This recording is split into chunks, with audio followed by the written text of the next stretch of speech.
Kita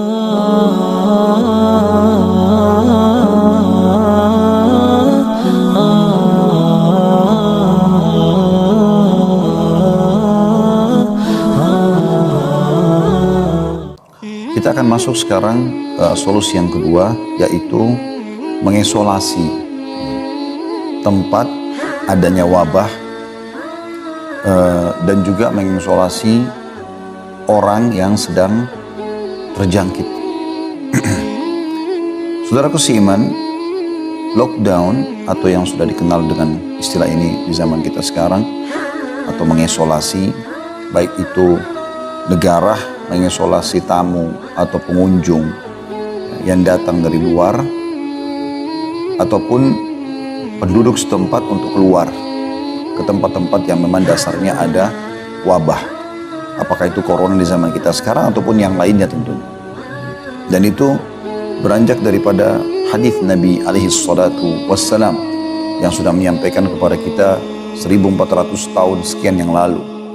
Yaitu beliau bersabda kepada para sahabat, idza sami'tum bi ardin, tentu yang dimaksud adalah yakni at-ta'un dalam riwayat ini, fala taqdimu atau fala taqdamu alaih, wa idza waqa bi ardin wa antum biha fala takhruju firaran min. Hadis sahih riwayat Muslim nomor 2219 dan Bukhari nomor 5739, yang artinya jika kalian mendengarkan wabah ta'un ada di satu lokasi, maka janganlah kalian masuk ke dalamnya ataupun pergi ke sana. Dan kalau kalian mendengarkan atau kalian sedang ada di satu lokasi di mana ada penyakit itu atau wabah itu, maka jangan kalian keluar karena lari darinya. Tentu ulama menjelaskan masalah hadis ini, mereka menyimpulkan bahwasanya adanya karantina, adanya isolasi, ya, adanya pembatasan gerak-gerik, baik itu individu-individu yang sudah tertimpa atau terkena wabah ataupun lokasi-lokasi. Dan ini Nabi SAW sudah berikan kepada kita peraturan ini, ya, atau tata cara ini. Dan pernah juga Nabi SAW menjelaskan di dalam hadis-hadis juga yang sahih, diriwayatkan Bukhari nomor 3474, An-Nasa'i dalam Sunan Kubra nomor 7527, Ahmad nomor 26139, di mana Aisyah radhiyallahu anha bertanya kepada Nabi SAW anit ta'un, tentang ta'un, wabah. Wabah ini tentu ada yang mengatakan dia pes, ada yang mengatakan kusta, tapi intinya adalah dia umumnya wabah. فأخبرها النبي صلى الله عليه وسلم أنه كان عذابا يبعثه الله على من يشاء فجعله الله رحمة للمؤمنين فليس من عبد يقع الطاعون فيمكث في بلده صابرا يعلم أنه لن يصيبه إلا ما كتب الله له إلا كان له مثل أجر شهيد atau أجر الشهيد. Aisyah pada saat bertanya satu hari kepada Nabi SAW tentang ta'un, maka Nabi SAW bersabda, sesungguhnya dia adalah siksaan yang Allah pernah timpahkan kepada siapapun yang dia kehendaki. Dalam riwayat lain dikatakan telah ditimpahkan kepada umat sebelum kalian, dan itu menjadi rahmat bagi orang-orang beriman. Maksudnya kalau sampai dia tertimpa wabah itu, maka kalau dia bersabar, dia mengharapkan pahalanya, sebagaimana dalam penutupan hadis ini dikatakan, dia mendapatkan pahala mati syahid. Dikatakan falaisa min abdin yaqa'u ta'un, dikatakan faja'alahu Allahu rahmatan lil mu'minin, maka Allah jadikan itu rahmat bagi orang beriman. Sebabnya karena kalau dia tinggal di negerinya dalam kondisi dia bersabar dan dia tahu tidak mungkin dia ditimpa sesuatu kecuali yang sudah Allah takdirkan, kecuali dia akan diberikan pahala syahid. Ya. Jadi penjelasan hadis ini tentang masalah orang muslim pun bisa kena. Ya. Satu sisi yang lain juga menggambarkan bahwasanya ta'un atau wabah ada. Dan itu takdir Allah Subhanahu wa taala. Orang mukmin bisa menerimanya masalah ini. Dan di sini ada hadis yang menjelaskan, atau dari hadis ini juga diambil seperti bersambung dengan hadis yang sebelumnya, seakan-akan orang yang terkena memang tidak boleh keluar dari tempat yang dia berada. Jadi sebenarnya posisi negara menahan para pengunjung tadi sebagaimana saya bahasakan, atau membiarkan penduduknya atau masyarakatnya untuk pergi ke satu wilayah yang memang dikhawatirkan ada wabah ini, atau apalagi kalau sampai dipastikan, kemudian juga bisa terjadi antara satu wadah, ya, rumah, lembaga dan seterusnya, kalau memang ada di situ, maka tidak boleh tentunya kita sengaja mengunjunginya, apalagi kalau sudah jelas-jelas ada wabahnya. Dan ini yang saya lihat sudah sangat bijak tentunya pemerintah-pemerintah dunia, termasuk pemerintah muslimin dan juga para ulama, berusaha untuk menyampaikan kepada umat, kalau para ulama dan juga para pemimpin negara, kepada masyarakat atau penduduk negaranya masing-masing, kalau harusnya seseorang itu mengisolasi dirinya, ya, terutama sekarang kalau di Indonesia kebanyakan 2 pekan ke depan sambil melihat perkembangan, ya, sampai kita tahu ada perintah secara khusus semalam untuk menunda sholat Jumat, bahkan semua jenis ibadah dari semua agama pun dianjurkan untuk tidak dilaksanakan dulu dalam keramaian. Semua itu sebenarnya masuk dalam makna ini atau dalam makna hadis ini, karena apa yang saya sampaikan tadi itu ternyata memang telah terjadi di zaman Umar radhiyallahu anhu.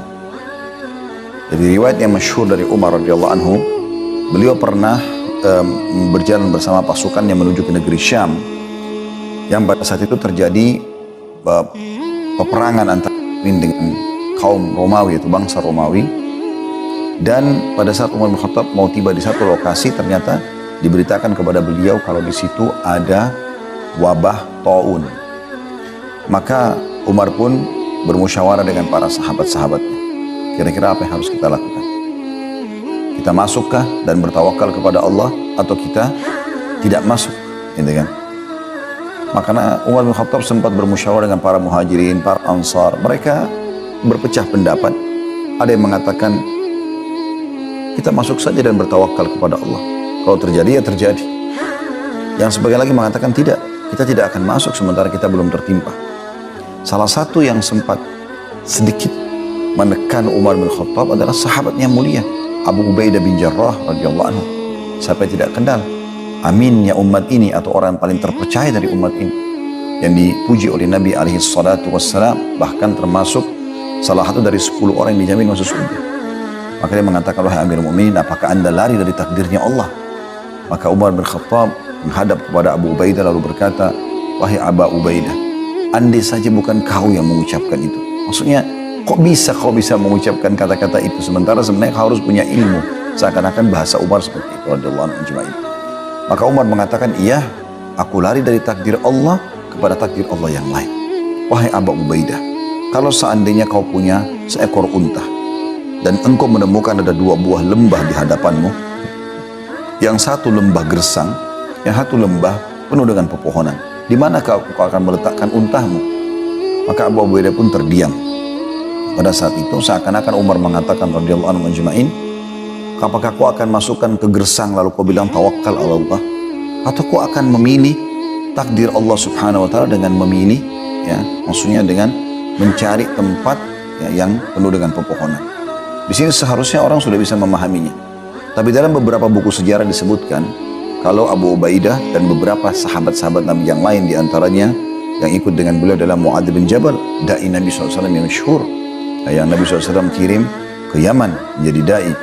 Mereka dan beberapa orang yang lain akhirnya mengambil kesimpulan untuk tetap masuk. Ya, sebagian riwayat menjelaskan mereka mengatakan kita keluar untuk mencari wajah Allah, artinya berjihad, mencari pahala. Kenapa harus kita lari? Maka Umar pun merasa sedih lalu memeluk mereka sambil mengetahui kalau ini adalah perpisahan karena penyakit ini memang taun atau wabah ini mematikan. Maka masuklah mereka. Umar terus menyebarkan berita kepada pasukannya. Nah, waktu itu tidak ada pengeras suara sampai ke belakang pasukan, maksudnya ke belakang pasukan, lalu mengatakan, coba siapa yang punya informasi dari Nabi SAW? Subhanallah, pada saat itu datang seorang sahabat, juga salah satu yang dijamin masuk surga dari 10 orang, Abdurrahman bin Auf radhiyallahu anhu ajma'in. Lalu berkata, wahai Amirul Mukminin, saya punya informasi.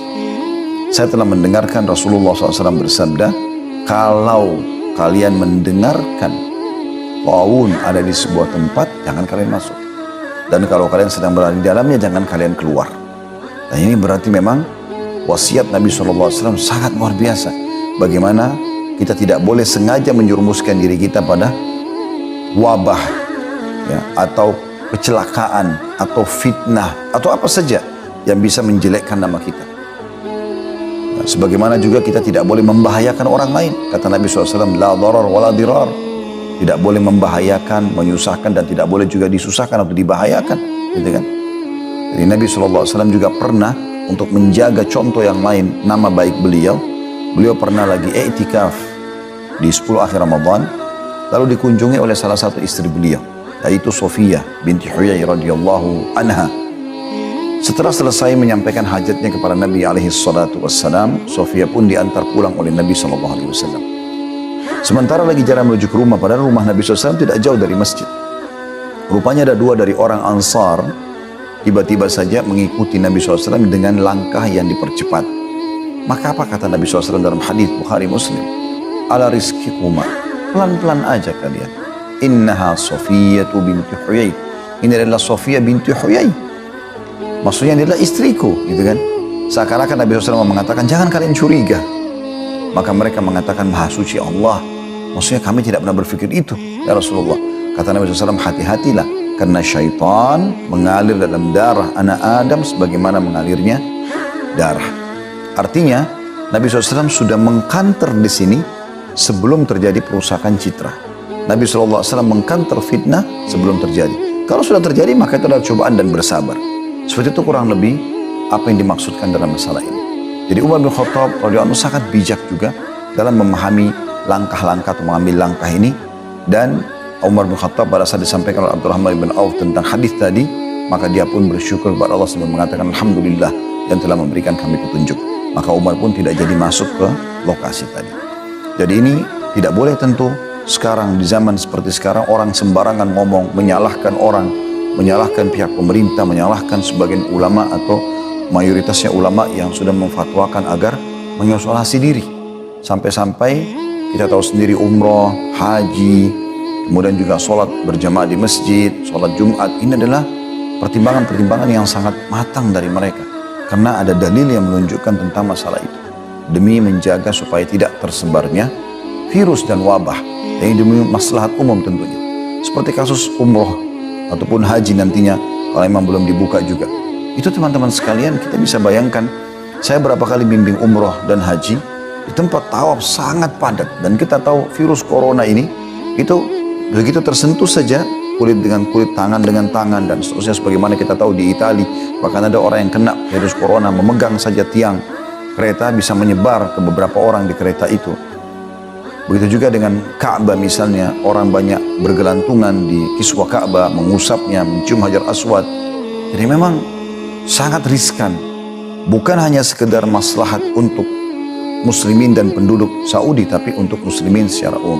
Karena kalau berkumpul di sana, dan akhirnya tersebar, maka mereka pulang ke negara mereka, tersebarlah virus ini yang sangat luar biasa.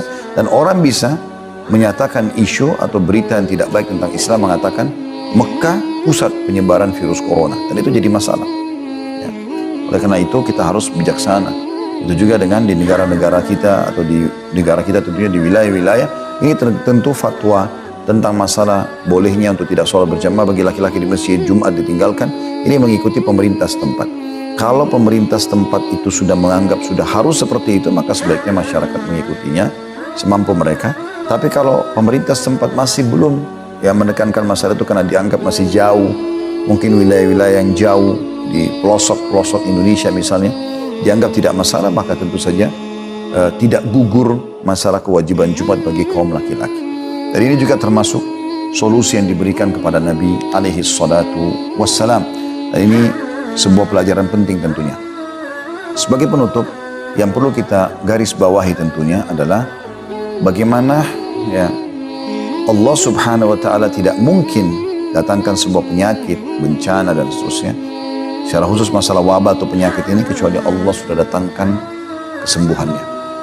Yakinlah dengan hadis Nabi SAW, dan hadis ini diriwayatkan oleh An-Nasai nomor 6863, juga disebutkan oleh Ibnu Majah nomor 3438 dan Ahmad 4267, di mana Nabi alaihissalatu wassalam bersabda, Inna Allah azza wa jal lam yanzil da' illa waqad anzala ma'ahu dawa jahilahu minkum man jahil wa alimahu minkum man alim. Artinya Allah tidak mungkin turunkan sebuah penyakit, wabah, kecuali Allah sudah turunkan bersamanya obatnya. Maka difahamilah oleh orang-orang yang memahami itu, dan tidak difahami atau dibodohilah atau menjadi bodohlah sebagian orang yang tidak mempelajarinya atau tidak memahami. Artinya pasti akan ada obatnya, pasti akan ada. هبت نفحات أنسية فشد البلبل ألف تحية وبدا البدر الليلة شوقا يلقي الأنوار الذهبية. هبت